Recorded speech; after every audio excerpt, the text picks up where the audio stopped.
Hey guys, welcome back. Alex and I are so happy to be joined now by Daniel Popper, who obviously covers the Chargers for The Athletic. Just did a great Q&A today, has put out some great stuff for the Chargers over the past 18 months or so, and super happy to have him on the show. Daniel, how are you doing today? Doing great. Thanks for having me, guys. Yeah, no problem. And I will say, if you haven't read his handbook that he just tweeted out or just published a few days ago, you definitely need to go check that out. He's got all the details about cap space and all that good stuff. Um, Daniel, I want to start with this. You've obviously had a few, we've all had a few weeks now to digest the coaching hire and what the Chargers are getting in Brandon Staley. I think it shocked a lot of people. What do you think the Chargers are getting in Brandon Staley now that you've had some time to think about that hiring? Yeah, I think first and foremost, you're getting a forward thinker. I mean, the word that Dean Spanos put into his statement was innovation, and that's what they're looking for here, and that's really what this hire was all about. Now, Brandon Staley doesn't have a lot of experience, but everywhere he's been, he has innovated from a defensive perspective, and that sort of came to fruition and blossomed last year with the Rams. I mean, having pieces like Jalen Ramsey and Aaron Donald, two guys that, as he said in his press conference, they're going to play well for anybody. But it's about, can you get those elite players to play their absolute best for you? And the way he did that is by being innovative, building his defenses around what his players want to do and what they do best. It's not really this novel concept, but he really believes in it and put it into action. I mean, when he was designing his scheme and his coverages on a week-to-week basis, he was starting with Jalen Ramsey, which makes a lot of sense. Like, it's intuitive, right? He's the best freaking corner in the league. You got him. So why not start there, figure out what you want to do with him, and build everything around that? But a lot of these coaches are so married to specific schemes and specific systems that they like to run. I mean, the Chargers fans have been through it the last 4 years with Gus Bradley. Now that scheme can be successful, but he was very married to a specific philosophy, and he wasn't really going to deviate from that. Brandon Staley comes from a specific tree with Vic Fangio, obviously, and technically runs a 3-4, but he's willing to adapt it and mold it around his players. And I think that's what the Chargers are looking for, an innovator and a guy who's going to think outside the box in terms of how he's scheming on both sides of the ball. I think on top of that, they got a guy who has a good understanding of both sides of the ball. They're not bringing in somebody who is particularly one-sided. Now, he's been a defensive coach in the league, but he played quarterback in college. And so he's a guy who, one of the things that has allowed him to be successful as a defensive coordinator and a defensive coach is he thinks about the game from a quarterback's perspective. Now, all these things are outside the box. It's different. You have all of these innovators on the offensive side between Sean McVay and Kyle Shanahan, all these offensive coaches, Matt LaFleur, a lot of them from the same tree, running the same kind of stuff. But you don't have those kind of people on the defensive side of the ball, people that are thinking outside the box. And what Brandon Staley looked at was, okay, everyone's playing single high. That's what the cover 3 system that Gus Bradley ran. It's what Seattle had success with. It's what Robert Saleh ran with the 49ers. And he said, well, now offenses are being created to try and beat single high with a lot of this play action and crossing routes. Crossing routes are very difficult to cover when you only have one safety back there. So he's like, while everyone's zigging, let's zag. Let's play a ton of 2 high. And it's really Vic Fangio's idea, but he fleshed it out with the Rams.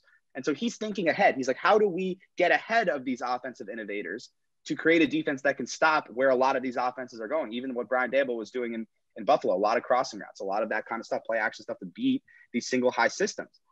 So I think that's what they got, is an innovator. Now, and I'm sure we'll probably get into this, he talks a big game with analytics, and I respected his answers to the questions. He obviously has an understanding of what it is, and it's just additional information. And he seems willing to take in that extra information and make decisions.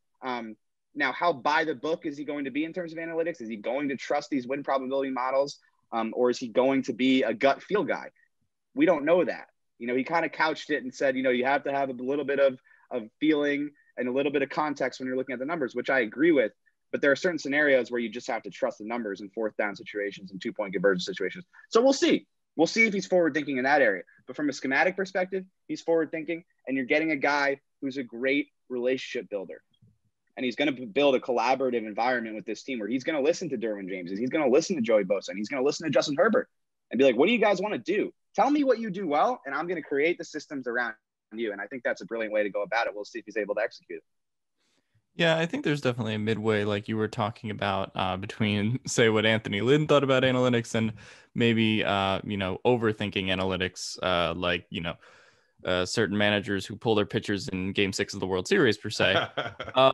But, you know, so I wanted to ask you about analytics as well, because I read your Q&As that you do over The Athletic, and you come up with some of these crazy percentages. The percentage that Trey Turner is cut on a scale of 0 to 1. I just have to ask you, what's the algebraic formula that you're using for these percentages? That's proprietary. I can't share that information with you. So what it really is me like trying to get to every single question in an hour, and whatever the first number that pops into my head, I'm like, okay, is it greater than 50% or lower than 50%? And then I just throw a number out there. There's no, unfortunately, I wish I had some formula to give you. I wish it was the scientific process. It's not. I'm just like, yeah, he's probably going to get cut. Let's throw a number out there. Yeah. That's fantastic. Obviously that whole thing was a lot of fun, and I do think that does make a lot of sense, and we'll get to that. In terms of the quarterbacks coach, because I think a lot of people, specifically Chargers fans, were, well, you got to keep Pep Hamilton. You got to keep Pep Hamilton. And Justin Herbert today, he was like, Pep Hamilton was the first person that he credited in helping ease the transition. So what do you make of the Chargers going from Pep Hamilton to Shane Day, who I'm a big believer in what, having that Shanahan system can do for Justin Herbert, and having somebody who's got that big time experience in that system can do. So what do you make from going from Pep to Shane Day?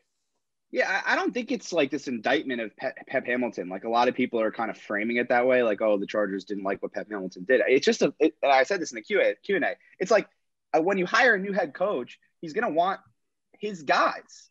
Like that, just regardless of what, whether you're talking about the NFL, sports, or even further, like anybody that's starting a business is going to get people that they know and trust, right? To bring in people that they can rely on, people they know how they think, know how they problem solve. There's a compatibility that's already in existence. Like that makes sense. Like if I was starting a business, I wouldn't bring in a bunch of random people. Like I'd bring in the people that I trust, that I know, that I think are smart. And it's the same thing when you're making a coaching staff. Like you want to have your hands in every facet of the organization in terms of the coaching staff. And so you're going to bring in your guys and bring in people you trust. I don't think it says anything about the job Pep Hamilton did. All those offensive coaches did a great job. And that includes Anthony Lynn. Like, let's not forget that this guy was the head coach. Like you don't develop a quarterback by accident. Like Anthony absolutely had a hand in Justin's development. Like they spoke one-on-one all the time. And so I think a lot of people overlook it. I think a lot of fans say, well, it was all Pep. It was not all Pep. It was Pep. It was Shane. And it absolutely was Anthony too. They all had a hand in it. And they all deserve credit for developing Justin Herbert. But moving to Shane Day, like I think the interesting part about this offensive staff that Staley's building is he's kind of bringing in guys from different systems that have all come from the same kind of tree. Obviously, Joe Lombardi, you get a guy from the Sean Payton system. You get a guy who's with the Saints for 15 seasons. That's one of the best offenses in football. Their tight ends coach is with the Packers. So you get the LaFleur branch of the Shanahan tree. Shane Day, you get the Kyle Shanahan branch of the Shanahan tree. And then you have Brandon Staley, who was working directly with Sean McVay, another guy from the Shanahan tree that has put his own twist on it. All three of those guys were with Washington in 2012, McVay, LaFleur, and Kyle Shanahan, all working under Mike Shanahan, which is where all this comes from. So you can bring all these ties together. But I think he's doing a good job of bringing coaches in from successful NFL staffs. And you're going to get a lot of different ideas in there. You're going to get some Shanahan stuff, but then you're also getting a guy who was heavily involved in the Saints' success offensively, a guy who worked very closely with Drew Brees. So I think you're bringing in a lot of these really good offensive minds, people who've been around these systems that are working in the NFL. And the one thing I will say about the Shanahan system, like they were doing some of this stuff last year. Like this new offensive system that they implemented last year, that Anthony implemented with Shane, that was a lot of Shanahan stuff. I mean, it was wide zone. It was play action off of that, a lot of bootlegs, high play action percentage. Like it was a lot of these concepts and elements that you find in the Shanahan system. Obviously, Anthony played for Mike Shanahan, so he's familiar with the wide zone system. James Campen was a guy who's coached the wide zone a lot of his career in Green Bay. So you had the beginnings of it. So I don't think this, a lot of people are talking about, is Justin going to be able to learn a new system? Is that going to be a drawback? It's going to be similar stuff. Like, I don't think you're not changing, trees necessarily. Like a lot of it's going to overlap. Now, Joe Lombardi is going to obviously bring some stuff from the Saints, but I think you're going to get this interesting system where you've got a lot of different ideas from a lot of the most successful offenses in the NFL. And that's a reason to be excited for sure. So yeah, obviously the Chargers have made the, biggest decision of the offseason, which is the coaching call. You wrote a great piece in The Athletic kind of breaking down the salary cap, free agent signings, the draft. What do you think is the single hardest decision the Chargers have to make this offseason? That's a really good question. So I'd say there's probably two of them. They got to decide if they want to pay Hunter Henry top of the tight end market money. Yeah.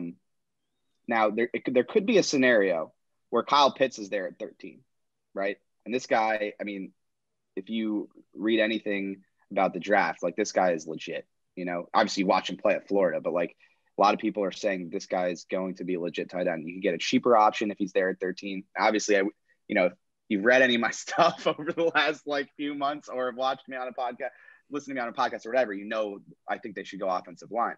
Absolutely. But is Hunter Henry worth $12 million a year, let's say? That's a tough question. I personally think he is. I think Hunter is a fantastic player, and I would pay him top of the tight end market money because I think he is a top 5 all-around tight end in this league. Like, I genuinely believe that. And he was able to stay healthy this past season. I think he's underrated as a run blocker. I mean, when Bill Belichick is trying to poach a guy, that guy's a good player, especially at the tight end position. So yeah. I think they're going to pay him. I'd be surprised if they let him walk, but I think that's a decision that you have to make. They're going to have to make decisions with the cuts. I think, to me, cutting Trey Turner is a no-brainer because whenever you see, you look at a cap sheet and you see zero dead money with $10+ million in savings, unless that guy's a Pro Bowl, all-pro level play, you're going to cut him. It's just how it works. And Trey Turner was far from that last season. Now, obviously, he was hurt, missed time, but I mean, if you watch the tape, he was not good at all. And so that leads me to believe they're going to cut him. The tougher decision on that side of it, as far as cap casualties, is do you cut Casey Hayward? Because it makes a lot of sense financially. You save close to $10 million in cap space if you cut him. He had an off year. I will absolutely agree with anyone that says that, but he was nicked up. He was dealing with a lot of injuries, and he did not look like himself. He did not look healthy last season.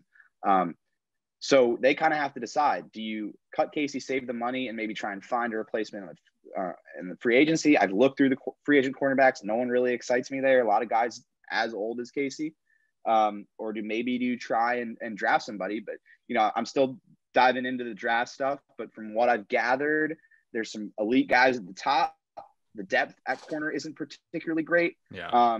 So maybe you run into an issue where you can't really replace him. Now, on top of that, Michael Davis is also a free agent, and he's gonna have some interest. Arshil Kapadia had him in the top 50 free agents available. You're gonna have to pony up some cash to bring him back. Young guy, really athletic skill set, started to show some ball skills, started to make some plays. His coverage improved. I still thought he was a little bit inconsistent, but you're seeing that growth. You're kind of seeing that athleticism, that speed kind of match where his technique is and where his fundamentals are and where he is in coverage. And you're starting to see that marry. And so, you cut Casey and then you have to re-sign Michael Davis. Right. So you go down this rabbit hole of whether it's a good idea or it's a bad idea. That would be a tough decision, but I think you have to consider it because of the money that you could save. So those are the two I'd throw out. Yeah, I think that's spot on because, especially this offseason, I know the Chargers are in a good space right now with their cap, but it's not like, they're swimming in cash right now. Nobody really is in the league. Obviously, it's not as bad as the Jags are.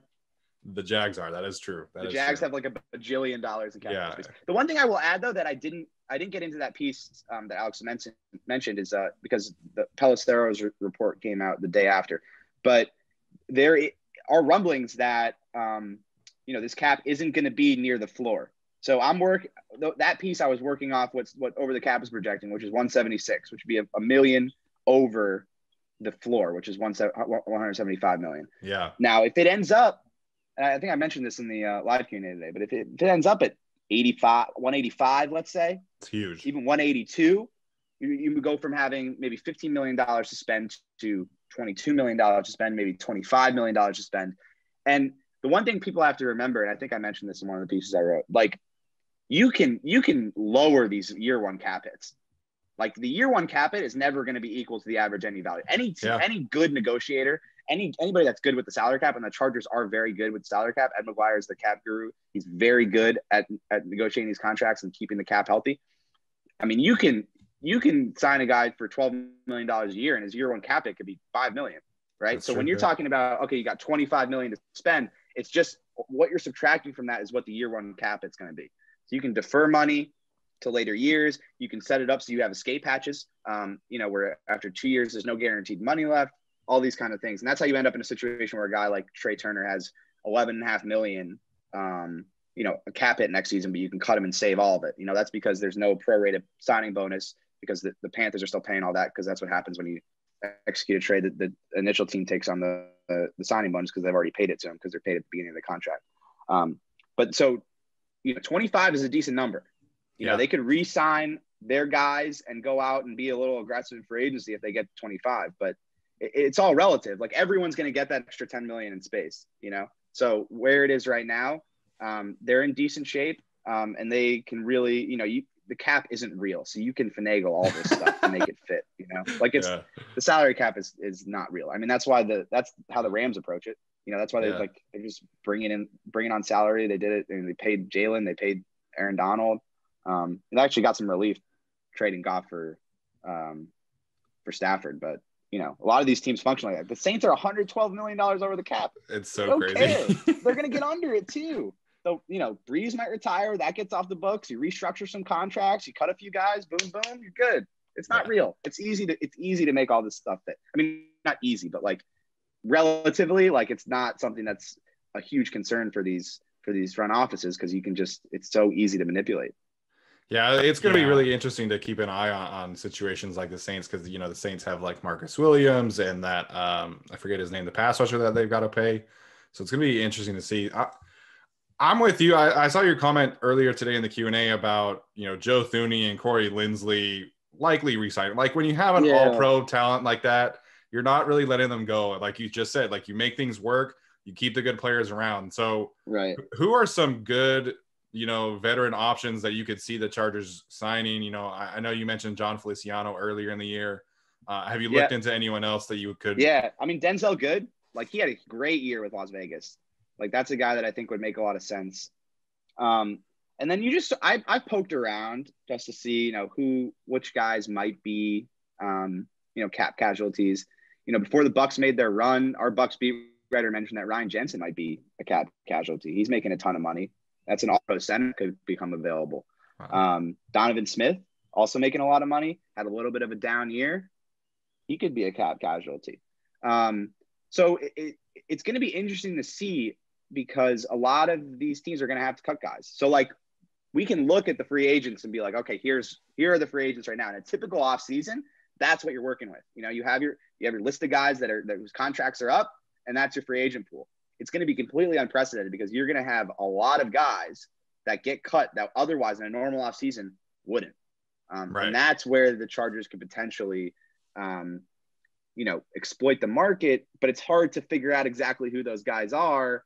Because like I said, there's a lot of ways to manipulate the cap. So, if the Bucs win the Super Bowl, are they really going to cut their center?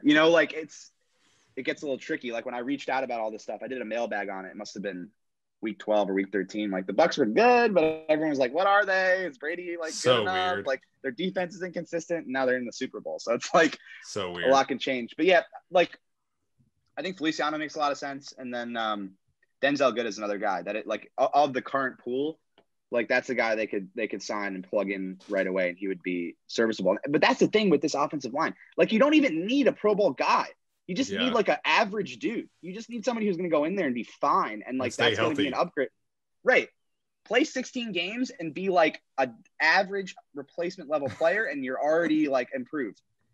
And I'm not being mean here. Like it's odd. It's true. We've all watched the games. Like I know you guys watch the tape. Like the offensive line was not good enough last year. No. And so like you just need NFL caliber players. That's what you need. So, you know, like I got Nick Easton's a guy I mentioned, right? You talk about the Saints. I mean, that's a guy that would be probably would have been the best lineman on the Chargers line last year if he was on the team.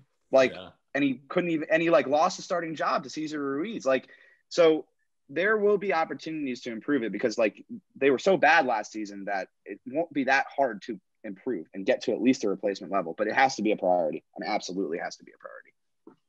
Yeah. I mean, just the fact that Sam Tevi is our best offensive lineman, without question, right? Like it wasn't really close. Yeah. And then you look on PFF and it's like, oh, he has a 52.9 grade or whatever. And it's like, you know, that's been the kind of situation they've been dealing with. I give you a lot of credit because last year you actually called that they were taking a linebacker in the first 3 rounds when you said they were going to do that, and then Thank you for that. I appreciate that. Thank you. Yeah, I did call that. They traded up and they went and got Kenneth Murray. What do you see them doing, I guess, in the first 3 rounds this year, if you had to guess right now, sort of by position? So 4 picks in the top 100 because they're going to get I think it's going to end up being the 97th pick for Phillip Rivers' contract. I mean, $25 million in AAV, that's going to be one of the top compensatory picks. But we won't know for sure until just before the draft when they announce that. So you got first round pick, second round pick, and then 2/3. One earlier in the 70s and then one in the 90s at the end of the round. It's a comp pick. Now, what am I answering? Am I saying what I think they should do or what they will do? What you think they will do. Yeah. So I'm not confident that they're going to take an offensive lineman in the first round. Like, I'm never confident because that's just not how Tom Telesco has built this team. Yeah. It's just not how he builds rosters. Now, could he have a shift in thinking this offseason, considering he's coming off 2 straight losing seasons where the offensive line was abysmal? I think it's possible based on the conversations we had with him after the season, the press conferences, like he does. It's the first time he's admitted publicly since I've been on the beat, we got to get more talent there. You know, it's always been like, we got guys, we feel like guys can improve. Sam Tevi has left tackle feet, et cetera, et cetera. Now it's, listen, we're not good enough there. We got to get better there. That tells me, okay, maybe we'll see him be more aggressive. Maybe we'll see him spend a first round pick on an offensive lineman for the first time since 2013 when I was still in college. Like, so there needs to be an onus on getting talent on the offensive line. And the best way to do that in a sustainable fashion is using first round picks on it. So at 13, I think they should take an offensive lineman. I don't know if they will. And like I said, there could be some really good players there. You know, say they cut Casey and Patrick Surtain's there, for instance. Caleb Fairley's there, the Virginia Tech corner. Kyle Pitts is there, right? Or one of these edge rushers is there, right? The kid from Michigan, Kwity Paye. I don't know how to pronounce his name. I only read them, but Kwity Paye, is that how you say it? Yeah. I don't know if that's how you say it either. Yeah. Made it up. And then I'm not even going to try and say it, but the kid from Georgia, who our Dane Brugler has ranked as his top edge rusher. A lot of people. Yeah, it's too early to pronounce the names. There are so many hard names this draft, man. There are so many hard names. It's wild. I'll get the pronunciations down. Let's say like March 20th is the deadline I'll put on that. It's what is it? It's early February. I got time to get these names down. There we go. The combine is where I start getting the pronunciations, and then by March 20th I'll have it down. For now, I'm just going to say school and that guy. Everyone knows who I'm talking about. So, but anyway, you know, you could have some decent players there, and they do have enough needs where like they could go in a different direction. They got a defensive head coach. He's going to have a big say in what they do. Hey, I really need this guy, edge rusher. Okay, it's your first year. Let's get you the players you want. This guy's really going to unlock the scheme. I got some pieces I can work with, but this guy's a perfect fit, right? That's how this stuff works. So listen, like we like Nwosu at outside linebacker. They don't end up re-signing Ingram. We really need like an impact guy at outside linebacker. You know, maybe they go out and sign Leonard Floyd, but if that doesn't materialize, maybe we need an edge rusher. We got to go edge rusher at 13. We can work with Sam Tevi at left tackle, get him back on a cheap deal, right? But you can see how the rationalization can go. So, you know, I think to answer the question, the positions are O-line, cornerback, edge rusher. That's what I'm looking at. And I think like I would personally take 2 offensive linemen in those top 100 picks that you have, those 4 top 100 picks. I take 2. I take a tackle and I take an interior lineman, because you just need depth. I mean, at some point you look at it and you say, either you're the unluckiest team in football, or maybe you just don't have the offensive line depth that you need to win games in the NFL, right? Like the Packers still made it deep into the playoffs. They lost their best offensive lineman. Can you imagine a Chargers team weathering an injury like that? No, because they never have the offensive line depth. The Chiefs are missing 4 starters and they're in the Super Bowl. Right. So the point is, you need guys depth-wise that can come in and be better than Trey Pipkins. And listen, like, I like Trey, and I think he's going to develop into a fine player. But right now, he's not good enough to be your swing tackle. It's just the reality of the situation. So, you got to bring in more talent. It's just that simple. So I would and I think it's possible that they would take 2. But I think, like, if you have a corner available there, that's a possibility. If you have an edge rusher there, that's a possibility. And then offensive line, those would be the 3. And then depending on what happens with Hunter, you might have to go get a starting tight end. That's why I think it's so important to get Hunter back, is because if you can re-sign him, then you can just get a guy later in the draft as a second tight end that you can kind of develop, as opposed to, going into that draft needing a starting tight end, which is never a good scenario. But those are the 4 positions I throw out. I think they got to address those 4 spots with those 4 picks: tackle, cornerback, edge rusher, interior line, guard, really, because I think they're going to re-sign Feeney. Imagine the Chargers starting Trey Pipkins or Trent Scott in the Super Bowl. Right. Oh man, that would be bad. So imagine the Chargers being in the Super Bowl. That too. Yeah, Alex is part Eagles fan, so I mean he's got at least something going on in recent memory. Not really so much anymore. My girlfriend's an Eagles fan. It's still alive. It's not that long ago. Yeah, there you go. So we'll 3-year get you out anniversary today. Yeah, there you go. They built a statue of 2 guys who are not on the organization anymore. Thanks for reminding me, Stephen. So Daniel, we'll get you out up here on this one.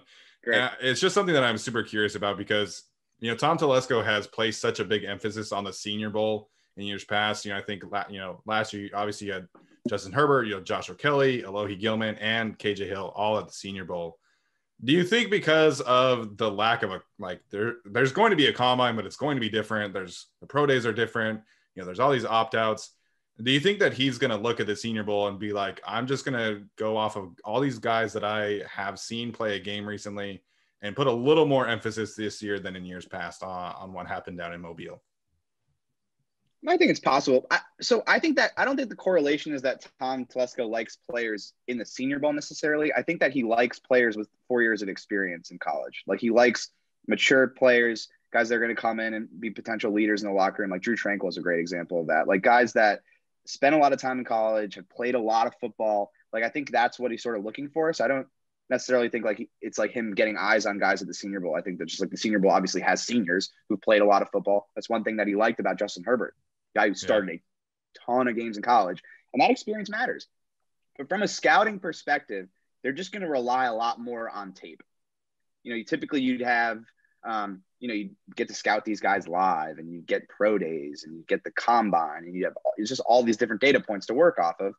There's just fewer data points, and so certain things will take on greater onus. Now, what I do know is they might not put as much stock in this past season as a typical year, where you'd be like, okay, what did he do this past season? And that's really what I'm focusing on, because the talent was watered down. You had a lot of guys opt out. I mean, the 2 best tackles in the draft both opted out of the season, So I think there is a feeling around the league that this college season was a little watered down. Competition maybe wasn't where it usually is, obviously, because you have less talent. So I think maybe you're going to see a lot of teams focusing, including the Chargers, focusing on the 2019 tape to make their decisions. I keep using this illusion, but it's a crapshoot. Like, it's throwing a dart at a dartboard, right? And the dartboard's usually this big, and now with less information and less access, the dartboard is going to be like that. It's like you're going to have a much harder chance of hitting the bullseye. And so I think it'll be fascinating to look back at this draft like 5 years from now, just to see if there were more misses in this draft than usual. There's a story idea for you 5 years from now. Really helpful. Yeah, really helpful, Pop. Good job. But yeah, no, it's going to be fascinating. But it's just to answer the question, a reliance on on tape. And then I think philosophically, Tom just likes players that have played a lot of games. Yeah, I mean, Tom likes his seniors, and also you mentioned Drew Tranquil. The key is going to Notre Dame. You got to go to Notre Dame, so you have that on your resume, and that might be really helpful this year. Yeah, and I think it's sort of the culture and the program that Brian Kelly's built. You know, you find a program that produces good men, and you're going to go back to that well in the 6th and 7th round a bunch, because there's basically two schools of thought with late round flyers. Like, you can just take the freak athletes with the red flags and character issues and all this kind of stuff and see if it pans out, or you can bring in guys who are going to add a lot to your locker room, and guys who are going to have a great work ethic and who are going to be leaders on and off the field. And like, that's what they've gotten in a lot of these guys. I mean, Isaac Rochelle, look at what he's done off the field. I mean, I was with him in Hollywood at a protest. He's lugging water bottles, passing them out to protesters. Like, and he's developed into a nice player, but that's a guy that you want in your locker room, And I think, Tom Telesco is very diligent about building culture. And so when he finds a school that's producing guys that are good for culture in terms of their leadership skills, in terms of how they are off the field, all those kinds of things, their work ethic, it makes sense that you keep going back to that well, because it's a known quantity. Yeah, I will say that. Or he finds a school in Sioux Falls that no one's ever heard of and takes Trey Pipkins. Eventually we'll get over that, man. Eventually we'll get over that. And I will say I still think he's going to be – wait. I said this before, but I genuinely think he's going to be a decent player in this league. Like, I really do. He's got he has skills, and he's freaking enormous, and he moves really well. It's just his technique is so far behind where it has to be to play in the NFL. It's going to be a process. The question is he going to get there before his rookie deal's up? That's really what the question is. And he also didn't have an offseason last year. So much of improving as an offensive lineman is getting on-field reps, hand placement. That's what Trey has talked to me about ad nauseum. It's like getting my hand placement right and getting my set right. You can't practice that unless you have somebody rushing at you. So not having that time on the field was really, really stunted his development. I think you saw that across the board. Now, it's not an excuse, because you had a lot of young players take steps and get better. But I think you saw a lot of that with the Chargers. Kenneth Murray could have benefited from that time on the field, 100%. Nas Adderley needed that time on the field. Trey Pipkins absolutely needed that time on the field. You saw Jerry improve, which is a testament, Tillery, to the work that he put in the offseason. He trained his ass off. But I think he could have taken an even bigger step with more time on the field, So it's just been a crazy offseason. So I don't want to knock him too much. He didn't tell Tom Telesco to draft him in the 3rd round, but I still think he has a skill set to be a good player in this league. I really do. It's just going to take some time on the practice field to improve in the technical aspects of the game. Yeah, and hopefully whoever the new offensive line coach is going to be able to come in and do some good things with him. So, Daniel, this has been fantastic. What do you have that Chargers fans can look forward to over the next coming weeks? Oh yeah. All right. So we're going to be doing a full list of every free agent I think they should target. So it's going to be a lot of research. You guys know my stuff. It's going to be thorough. Yeah. Look out for that. We'll see. Early next week. I'm going to keep it vague because I have some time. We'll say by Wednesday. How about that? There we go. And then I got just getting going on a Brandon Staley feature, which will dive into his background and his journey. Going to get into his quarterback history and all sorts of good stuff. So awesome. That's going to take me some time. I want it to be really good. So I'm going to do some reporting on that, but that'll be on the back burner for a bit, but hopefully I have it in next month or so. But yeah, that's what we got. And lots of off-season content. I'll be jumping into everything needs. That handbook was just a little primer, and then every single facet of that will be diving deeper into it. So if you aren't subscribed to The Athletic, yes, please do. I promise you, I'm working my butt off to give you the best content I possibly can. Awesome. I cannot wait to read that Brandon Staley feature, because the Justin Herbert one that you did where you worked with John Beck and got some quotes from him, that was awesome. I thought that was a fantastic piece. Really gave some insight into how Justin Herbert was able to kind of have this insane rookie season. And he obviously just got Pepsi Rookie of the Year. Hopefully by the time this episode comes out, he will have won the actual Rookie of the Year, and can't wait to see what he does in year 2. Daniel, thank you so much for joining us. Chargers fans, make sure you follow him on Twitter and subscribe to The Athletic. It is definitely well worth it, especially for the draft coverage that is coming your way from Daniel Popper and Dane Brugler, as well as a must follow, in my opinion. All right, Daniel, thanks so much, and we will see you next time, man. Sounds good. Thanks for having me, guys.